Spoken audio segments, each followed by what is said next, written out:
2009 needed to be that breakthrough year. Here comes Gerhardt, dives for the end zone. We felt we were close, and it was time for us to believe it and make it happen on the field. Gerhardt explodes, spins to near midfield. To Brent. His teammates said he's the Heisman winner. He was special. Every time he touched the ball, you knew something special was going to happen. Here comes number 7 again, busting across the 10. Like you said, it's kind of like that distant dream as a kid, like, oh, I want to win the Heisman Award. It's a touchdown for the Irish. Whenever we played Notre Dame, the intensity of our practice always picked up. It wasn't a game, it was real. It's showtime tonight for Jimmy Clausen. And those were the moments where you thought, maybe Stanford's not going to make it today. This was pressure, but they counted so much on Toby, and I think they just knew this is his moment. Toss play. Gerhardt gonna throw it.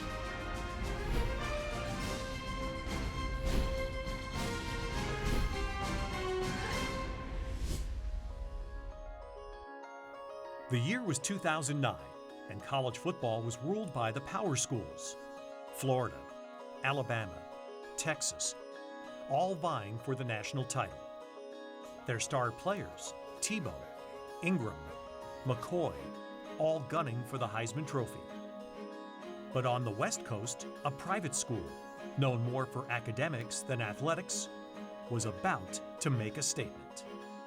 It was November 28th, and the Stanford Cardinal were poised to show the college football world that they had arrived. Every football story starts with a coach, and at Stanford, the head man was Jim Harbaugh. Very early on, 5, 6 years old, knew I wanted to play as long as I could, and then coach, and then die. I would say everybody around the program knew that things were headed in the right direction. There'd been huge improvement under Jim those first couple of years, but I do also think that everybody was very anxious to take that next step. Stanford has a rich football history, and for too long it was dormant. So that was kind of the feeling in camp, was like, okay, let's go out there and get a bowl game. We felt we were close. We had a big splash, kind of in 2007 where nobody knew what we were.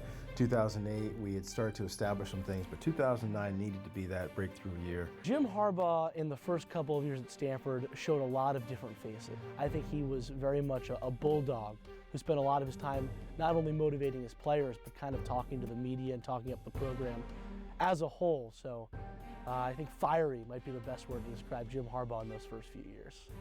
I believe with this team this year, the ball bounces in our direction on enough occasions that we will compete for the Pac-10 championship. The best advice that anybody ever gave me, my father, Jack Harbaugh, told me every day to wake up and remember where your wallet, keys, and cell phone are. The son of former Stanford defensive coordinator Jack Harbaugh, Jim's coaching style was fresh, bold, and sometimes eccentric. What kind of coach is Jim Harbaugh?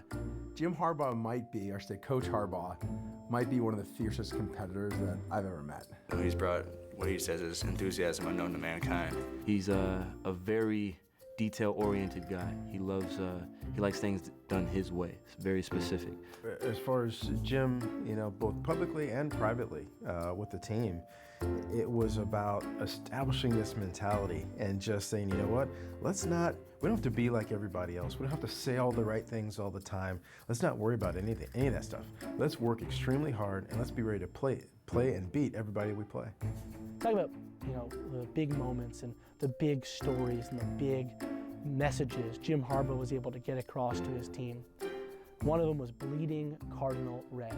And he said, hey, if you get some blood, bring it to me. I'll rub it on myself. I'll rub it on my face. And then there's one game where Stanford's playing really well and Chris Marinelli gets a cut and he's bleeding. He's got, blood on his jersey. And he runs over to Harbaugh on the sideline. He goes, Coach, I'm bleeding for my team. I'm bleeding cardinal red. And Harbaugh grabs some blood and just smears it to take the team blood as like war paint. And I looked up at the monitor and I saw Coach Harbaugh with blood on his face. And I said, you've got to be kidding me.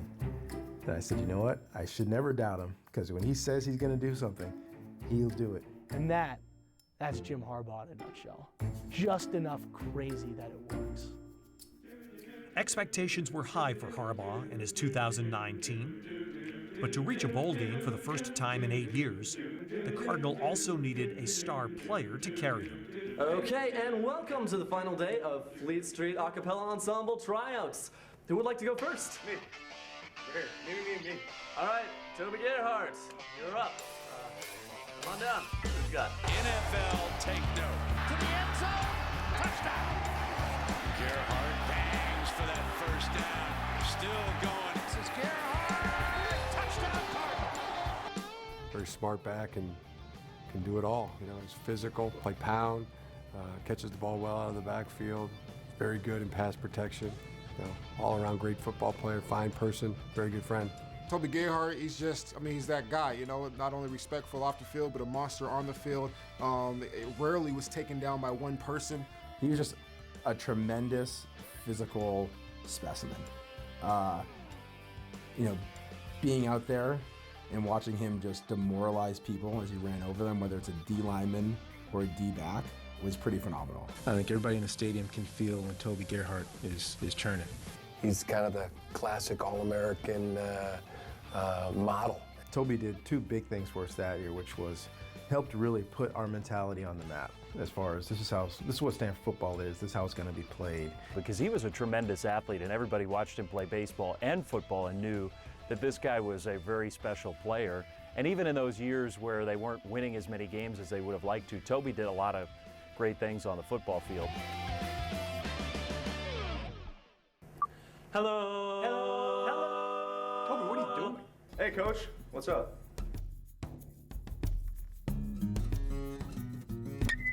On the farm, there was no one bigger than Toby Gerhardt. A two-sport athlete in the vein of his favorite player, John Elway, Gerhardt always seemed to be the center of attention. And yet, the running back didn't seem to fit the stereotype of the big man on campus. Toby Gerhardt was a little quiet off the field. It kind of depended. He was never a full part of the football personality, the football culture. I've always been real quiet, always been, you know, real shy, real humble, and, you know, that's just not my personality. He wasn't a showboat. He wasn't riding around campus, showing up at parties, being like, I'm the man, beating his chest. But he led more by doing than by saying. Pretty quiet guy, really nice, friendly, but just kind of quiet, just head down, hard worker. Doesn't say much. He's a quiet leader, but, you know, he's tough. Look at him, man. I wish I had his body. Toby, he's funny, he's quirky, he's very smart, and he has kind of sometimes a dry sense of humor. He was such a genuine person. He was a hard worker. His work ethic was second to none, and inspired me to kind of form my process that I do now, model it after him. Just, first of all, just to help our team win, you know, lead by example, do what I need to do to get us that W each week and get us to a bowl game. And then secondly, you know, go for the 2,000-yard mark. That's my personal goal for the year, and make that happen.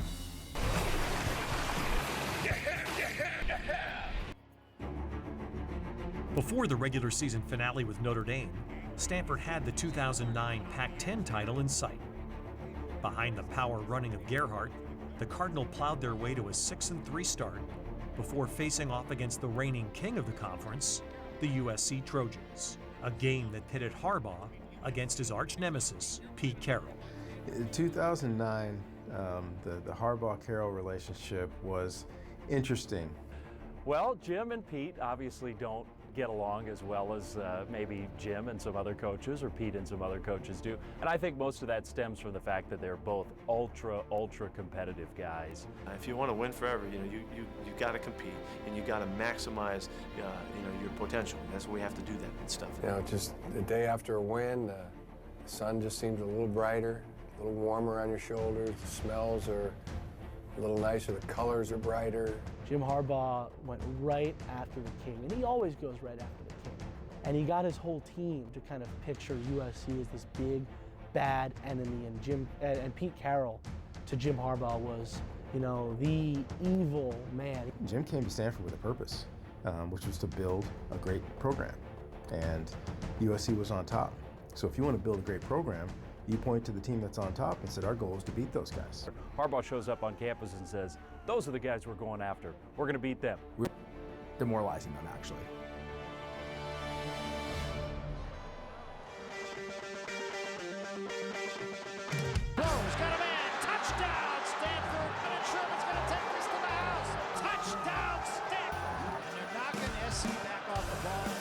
and Gerhardt, touchdown Stanford.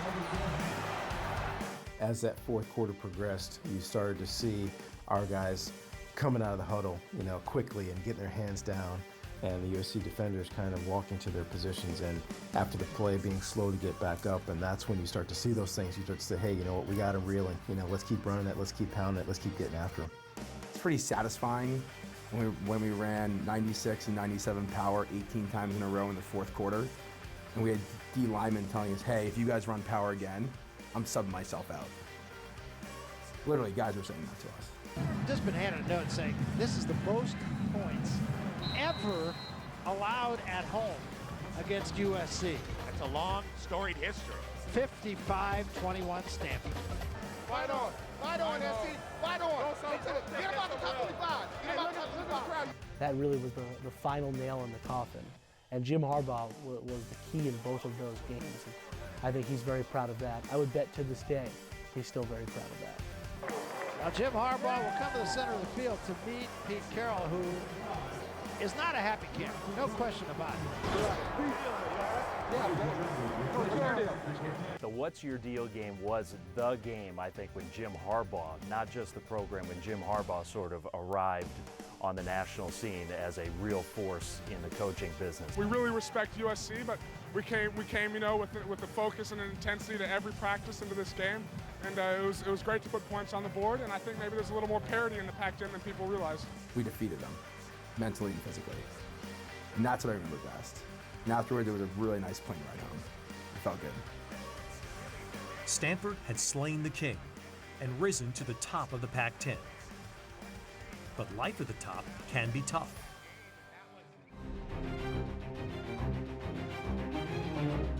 Tight end in motion behind the line of scrimmage. Luck going back to throw. Throws to the end zone. Intercepted! Intercepted by the Bears! Oh, what a bonanza! The Bears have won the 112th big game.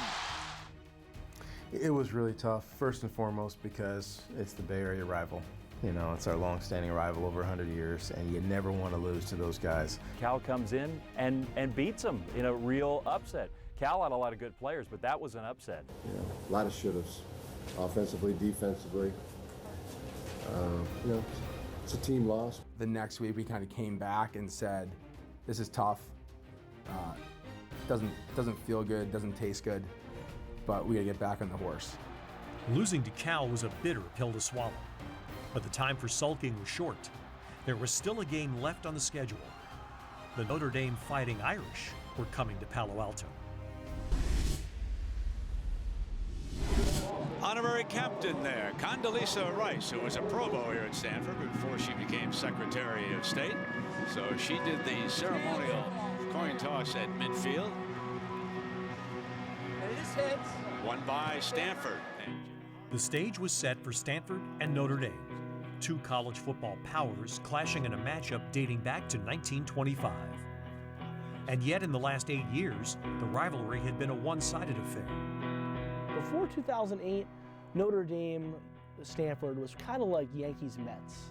They played each other every year, and they had a lot in common, but Notre Dame was the better football team. With Notre Dame, there was something else to it, and it was always, whenever we played Notre Dame, the intensity of our practice always picked up, and you just understood it wasn't a game, it was real. I'm from the East Coast, Irish Catholic kid from the East Coast, and everyone's a Boston College fan or a Notre Dame fan back home, and every time we get to play them, it kind of fires me up because it's kind of, my school versus a bunch of folks back home. There's been a lot of back and forth, especially over the last 5, 6 years, 7 years now, and there's a lot of mutual respect. There's a lot of physical play. It's always fiery, whether it's at Notre Dame or at Stanford. The groups, they play with so much tenacity and so much aggressiveness that it makes a game a fun game to watch. And we begin it. While Stanford was in the middle of a rebuilding process under Jim Harbaugh, Notre Dame football was spiraling downward in its 5th year under Charlie Weiss. The Irish arrived in Palo Alto with a 6-5 record, and their head coach firmly planted on the hot seat. Charlie Weiss on that far side. The last 3 years, the most losses ever in a 3-year span in Notre Dame history. And I know it was a year of chaos for them, and Charlie Weiss was on his way out, and that things were not going well for their program in general. All you hear is Kirk Herbstreit and Brett Musburger talking about Charlie Weiss's reign and what went wrong and how it was probably going to end in the next few days. He really just feels badly for his team, his coaches, his players. He feels like he let everyone down. The Grim Reaper was circling, but Notre Dame was not ready to give up just yet. A lot of people have talked this week about maybe this being last game for Charlie Weiss. While Notre Dame struggled to win games in 2009, no one could doubt the elite talent the Irish possessed. So here comes Jimmy Clausen, who has thrown Herbie for better than 3,000 yards. That 2009 Notre Dame team was very athletic. They were big up front. They had receivers. They had defensive backs. And on defense, they had Manti Te'o. They had the safety Smith, who went on to play in the NFL. But it was really about the offense. Had a budding superstar, college superstar quarterback. Yeah, they had a great offense. You know, clearly they had a great quarterback. Jimmy Clausen. This could be one of the last games, if not the last game, for Jimmy Clausen. I remember watching film, and I remember saying, okay, these guys have 2 NFL receivers. Golden Tate, Michael Floyd. Michael Floyd and Golden Tate are wide receivers. Both of those guys, NFL players. They were exciting to watch. They're good players, but more importantly, they're good people. You've got the big, athletic Michael Floyd that can make some unbelievable, awkward body catches. And you see Golden Tate, who I think at the time, and I remember saying it at the time, had the best hands in college football. And I knew we were going to have our hands full. Notre Dame may have had the offensive talent, but in the early parts of the game, it appeared the luck of the Irish was on Stanford's side. Armando Allen not playing because of a broken hand, so Theo Riddick steps in, and he puts it down right away, recovered by Stanford. It was recovered by Howell, the safety.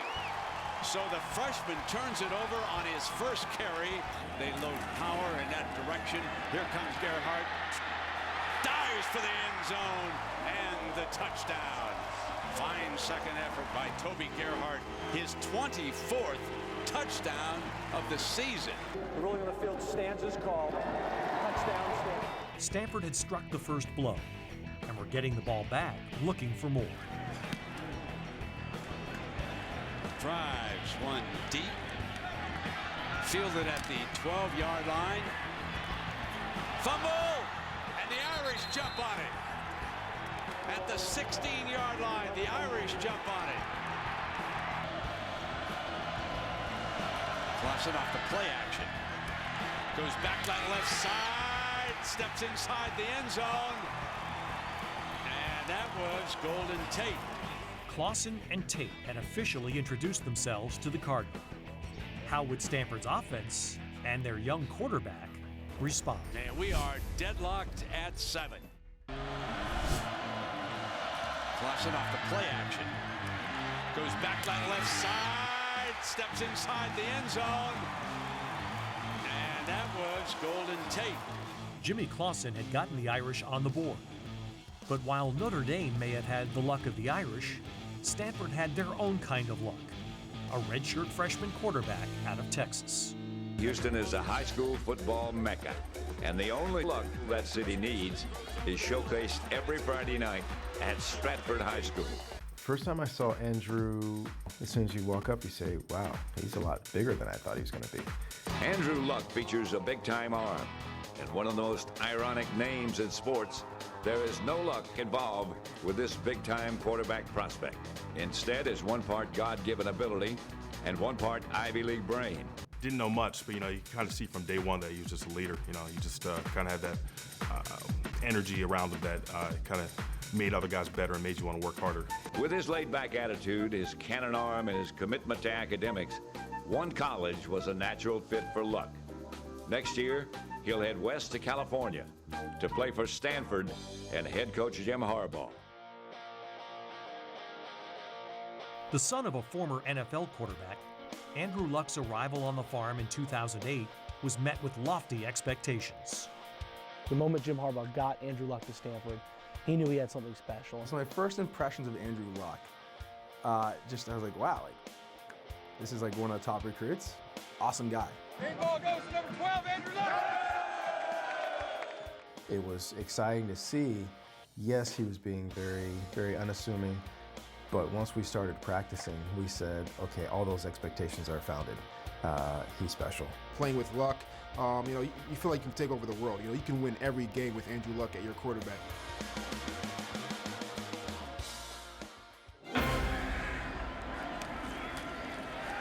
Luck off the play action, goes to the far side, out of bounds. He caught it as he was going out, though. Great catch by Whalen. 3rd and 16 for Luck in the Garden.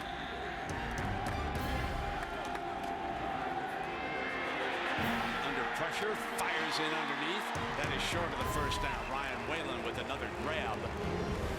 So here's Nate Whitaker, transfer from Notre Dame. This is a 39-yarder, and he puts the Cardinal back ahead. 10-7. Stanford had the lead back. Fielded on the 1-yard line. Here's young Liddick. But the Notre Dame offense was ready to respond. In the red zone, with a talented quarterback and these great receivers. Let's see what they do this time. Clausen in a foot race has to throw it in zone. Got a man. Kept 1 foot in bounds. Touchdown! 9:26 to go in the first half. 4th down at 1. And it busts open in the middle. Hughes with a first down across the 30-yard line. 42-yarder. Pulls it in nicely. 5 consecutive field goals. A 7-point lead for the Irish. The score made it clear Notre Dame had found a soft spot on the Stanford team. So in 2009, there was a weakness on that Stanford team, and it was the defense. Gave up at least 50 points to Oregon, and that Notre Dame team really took advantage, especially in the secondary. There was a lot of concern. Stanford had NFL players in the secondary. They had Michael Thomas, they had Delano Howell, they had Richard Sherman. Firing on first down to Tate, and Tate defended by Richard Sherman. Sherman is a wide receiver. Herbie, he's an interesting story, number 9. This spring, as late as this spring, they were looking for a corner, and Harbaugh and the coaches switched number 9, Richard Sherman, over to defensive back. And I have to always come clean and take the blame. He wanted to do it a year earlier, and I wouldn't let him. I want to say he averaged 17 yards a catch. He was our most explosive receiver, and I tried to keep him on offense as long as I could. So I didn't let him move the year before. He really wanted to move. He felt like he was a defensive player.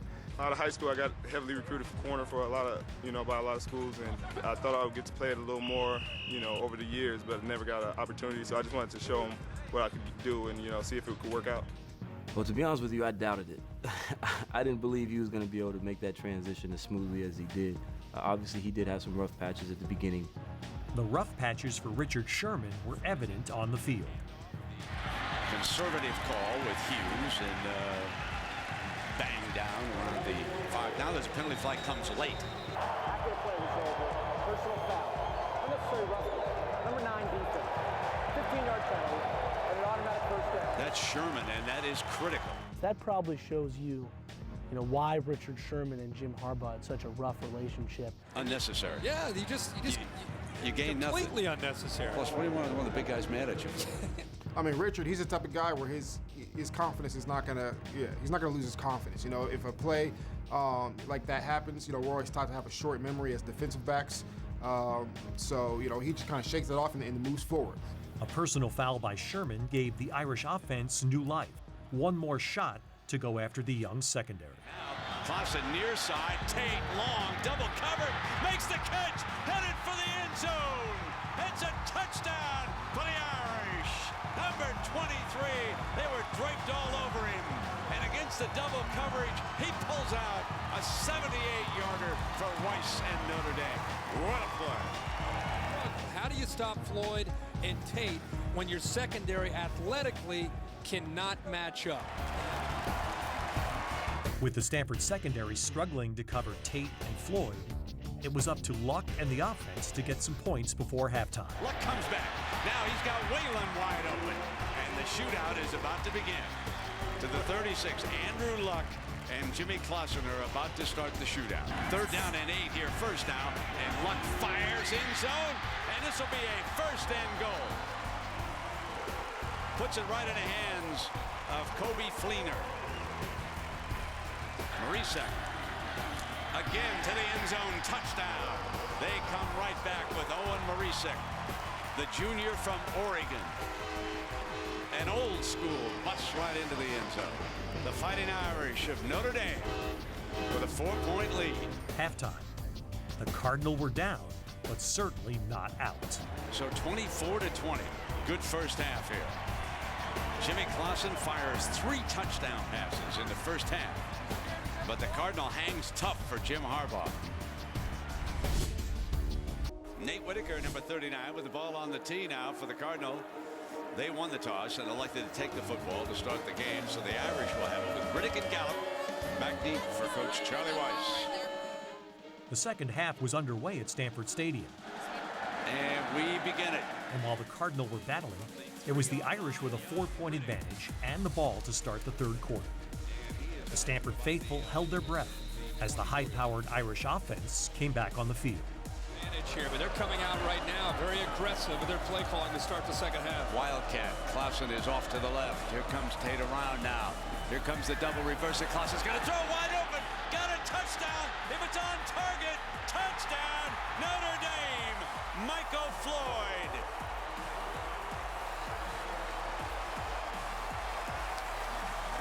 "46 yards on a beautifully designed play by Weiss. Nobody accounted for Michael Floyd, and it's another touchdown pass, number 4 for Jimmy Clausen. It's showtime tonight for Jimmy Clausen. 4 touchdown passes. I think that throughout the game there are a lot of moments where Stanford was really not sure if it was going to win the game. But when Notre Dame pulled a trick play, out of the Wildcat, or whatever you want to call it, that throwback touchdown pass, I think that there was a lot of doubt. And those were the moments where you thought, this has been fun, but if we couldn't beat Cal last week and Notre Dame was playing like this, maybe Stanford's not going to make it today. Dire circumstances for the Cardinal meant one thing. It was time to run Toby Gerhart. And here comes, now swinging for a first down is Gerhart. Second down and 8. Big hole for Gerhart.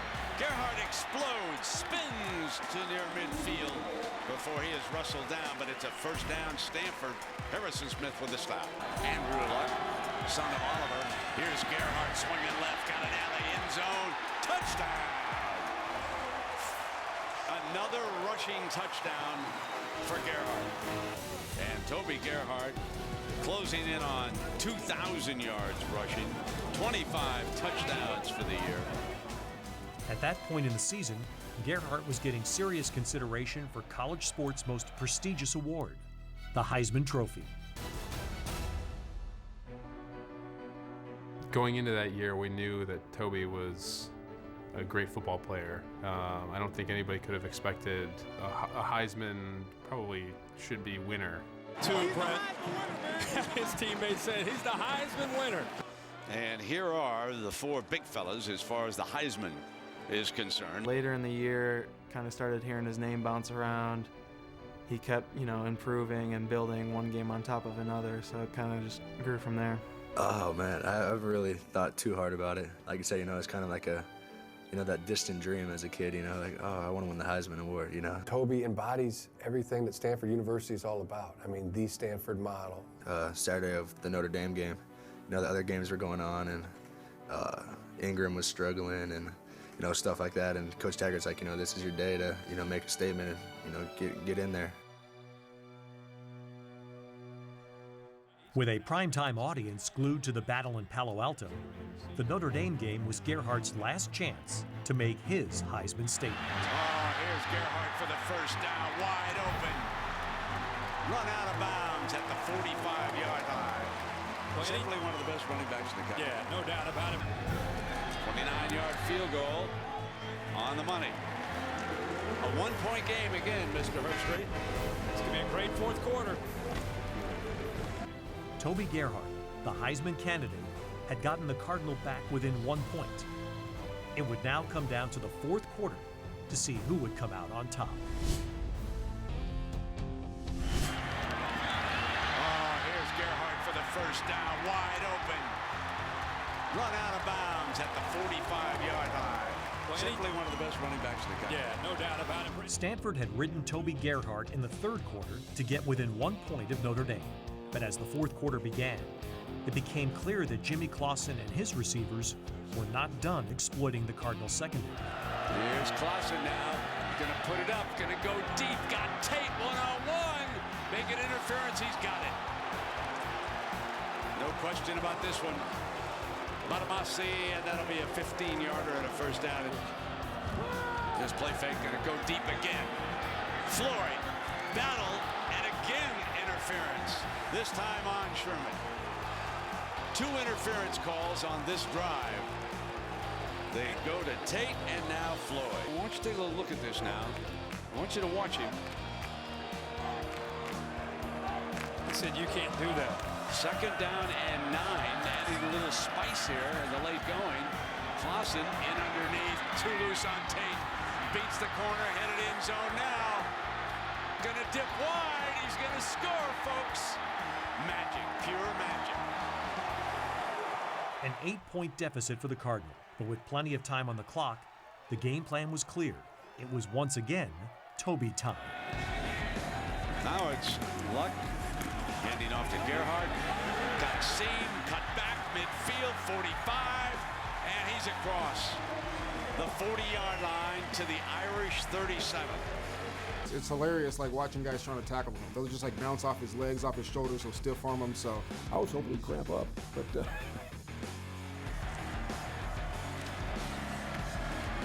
Gerhart bounces outside right, and he's down to the 21-yard line. Toby Gerhart just muscles through like 6 defenders for like a 12-yard run. Sets up Stanford on a 3rd and 8. Has a chance. Harbaugh puts up 2 fingers, saying, we're using all 4 downs, and that allows Gerhart to come out for a breather. That's huge. Taylor in the game as the running back. Gets the call. Tripped, keeps coming short of the first down. Stephon Taylor comes in, he gets 4 yards, sets up a very manageable 4th and 4. We got down to a 4th down, and 4th downs in the red zone are dicey. Gonna go on 4th and 4. Gerhart back on the field. With the game on the line, facing a crucial 4th and 4, the Cardinal had something up their sleeve. It was a quick conversation. Coach Harbaugh said something, I said something, and here comes this voice, Willie Taggart, the running backs coach, and just says, how about that halfback pass? And I'm almost shocked. And Jim says, yeah, let's do it. So looking at it now, you see a big blocking package. Everybody thinks that we're going to run the ball. We have 2 tight ends in the game. We have a fullback in the game. And who better to run the play than the baseball player turned running back? They're going to see Toby back there. He's going to get the ball, and they're all going to rush up there. And initially, I was thinking, oh, what a terrible idea. And then as the play went in, I said, you know what? This could be the best play of the game. Here we come. Crowd up. Trail it by 8. 9 minutes to go. Toss play. Gerhart going to throw it. The baseball player end zone. Interference. Got an automatic first down. What a play down in the end zone. I think the crowd thinks it's a touchdown. Okay. And it is. Yeah. I mean, We give the ball to Toby. He makes a duck throw. But actually, Ryan Whalen should get a lot more credit than he does here for making an unbelievable catch. I remember just kind of watching him fold and being like, and then everyone just kind of went nuts. Coach Taggart was 100% correct. Ryan makes an unbelievable catch. We get the pass interference and the catch for the touchdown. Listen to the confirmation here. For further video review, the ruling of the field stands as call. It is a catch. Touchdown. What a great play. But to tie the game, the Cardinals still needed to convert a crucial 2-point conversion. Marisik, power formation. Dre steps out to the right. They're going to throw it again. Drop back left side, 2 points. Working across was Jimmy Dre, the tight end. Is this a dandy or what? beautiful. Tie game. The golden arm of Toby Gerhart had evened the game, but there was still time for the running back to make a final statement. What a call here by Jim Harbaugh, Brent. Woo! This, Herbie, is the first career touchdown pass by the young man, Toby Gerhart. The Cardinal had tied the game behind a baseball throw by Toby Gerhart. Now it was the defense's turn to step up. 3rd and 2, and Hughes will try to get it, and he won't. Cardinal ready, and they ate that play up with Shane Scove, their freshman linebacker. The defense had stood tall and given Toby Gerhart one more chance to show the nation why he was the best college football player in the land. So what I do remember from that game is a snapshot in my head, and I think this is probably the most famous photograph from that game, is Toby running the ball, and a defensive back comes up to try to make the tackle on him. So 5-14, Charlie knows he's got all his timeouts over there now. Gerhart bangs for that first down, still going. He unloaded on a cornerback, Gary Gray, and then muscled his way. NFL, take note. You got a power back who can move. A DB comes up to tackle him and goes low, and Toby just rips his forearm through this guy's face mask. Who does he think he is, Earl Campbell? And the whole entire crowd is just chanting, Toby, Toby. And I was standing in the huddle next to him, and I kind of reached down to give him a dog pound, and he kind of reached up and just hit, my fist with his wrist. And then when I looked at his hands, they were just bloodied and mangled, and fingernails were falling off. So there is the young man, Toby Gerhart. You clear the cobwebs after that last carry. Wow. You break 5 tackles in one play, you can take a couple plays off, catch your breath. Luck's gonna throw for it. Got it. Back to the tight end. 1st and 10, Stanford, and battling was Fleener. If there is anything that has doomed Coach Weiss through the 5 years, it has been the lack of defense. And here we see Stanford coming down in the closing minutes against the Irish defense. What I remember is how his teammates looked at Toby. And if you watch, Toby Gerhart does not pick himself off the ground one time. Whether it's a 4-yard run or a 41-yard run, there are 2 offensive linemen to lift him off the ground. They're trying to give Gerhart as much rest as they possibly can. He's just totally exhausted. I think he even has blood on his left forearm. It started with a team-first mentality. It started with, not leaving a man behind. So we always went and tried to help up Toby, and that was the mentality is, protect Toby. He's our guy. What a workhorse Gerhart is. Marisek leads the way. Another first down for the Cardinal, and the clock continues to move. He was special. Every time he touched the ball, you knew something special was going to happen. As the clock comes down, remember they started this drive, Herbie, with 5:48 to go, and here comes number 7 again, busting across the 10 toward the end zone. It's 1st and goal. They don't want to give Tate and Floyd too much time here now. Make sure that he's in New York. And we don't have anything to do with I know, but you're my guy. Hey, you're talking to the voters right now, man. Get Gerhart in there. Tell the voters. They're listening. He has to win it. He's got a 200-yard night. 200 yards. I think for the first 3 quarters, that game was all about Stanford Notre Dame. It was a great battle back and forth. But then in the 4th quarter, it became a farewell to Toby Gerhart, an encore for Toby Gerhart. You're watching this football player become a Stanford legend. You're watching him, and you become legends in big games. And you rush for 200 yards against Notre Dame on national TV and throw a touchdown pass. And the entire stand, everybody is screaming his name. You can watch it in a game like this. Here he comes, folks, end zone. Stanford leads. They let him in. Yeah. They let him in to get the 59 seconds. There's no question what happened here. Even in the back of my mind at the time, it was like, this is one of those things I'll never forget. This is one of those connections that I'll have with Toby forever, because I was there the day he became a legend. And you get the ball to Gerhart, you know what he's going to be able to do.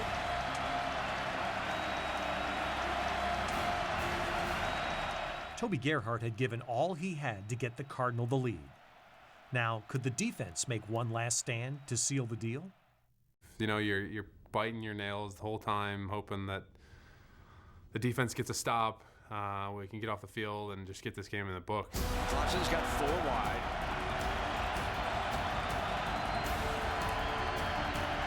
He's going to come down the near side, looking Tate. Tate one-on-one, goes in the air. He's got it. That'll stop it momentarily. Irish have to hurry and stop the ball quickly.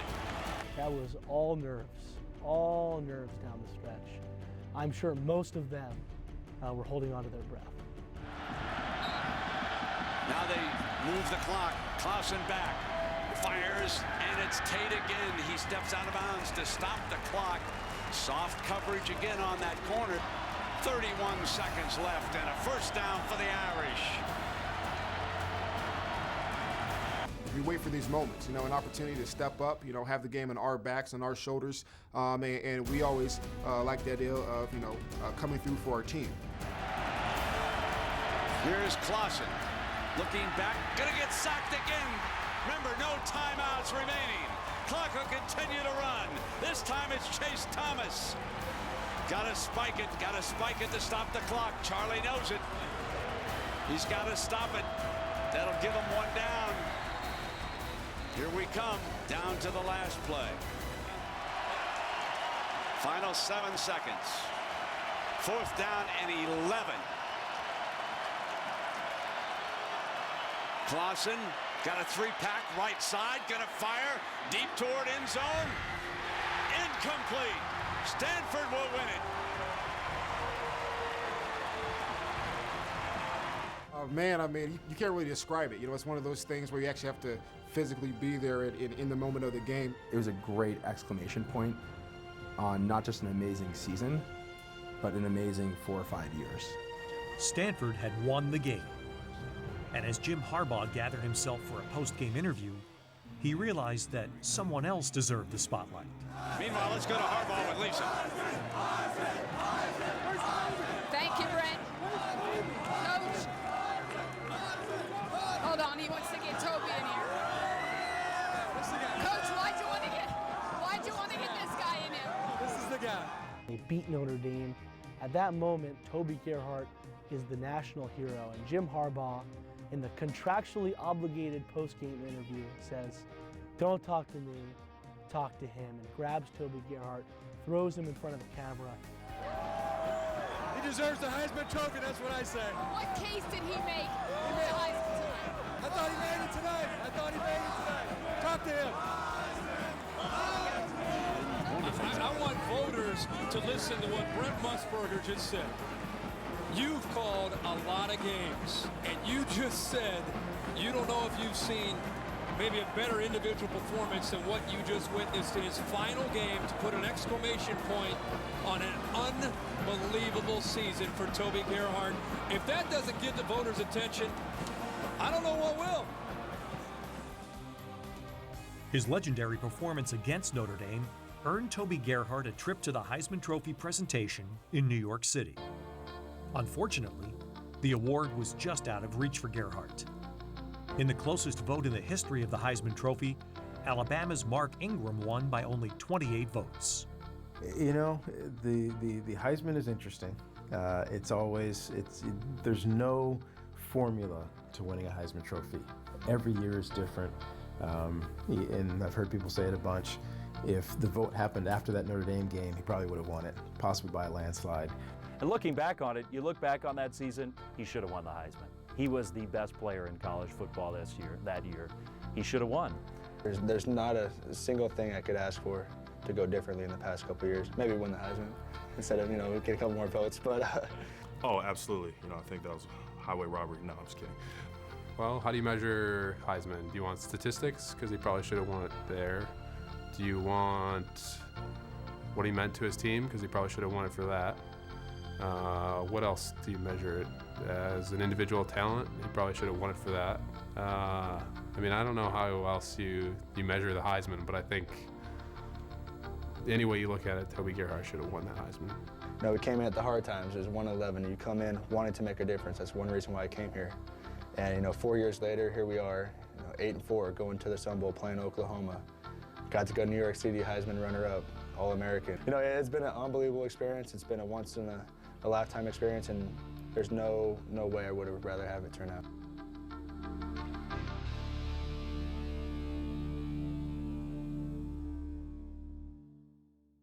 A season-ending injury to quarterback Andrew Luck, followed by a 31-27 loss to Oklahoma in the Sun Bowl, dampened the end of the Cardinals' season. But regardless, it was clear that Stanford football was back. Oh, I think the 2009 season is huge. 3 huge wins. The What's Your Deal game against USC.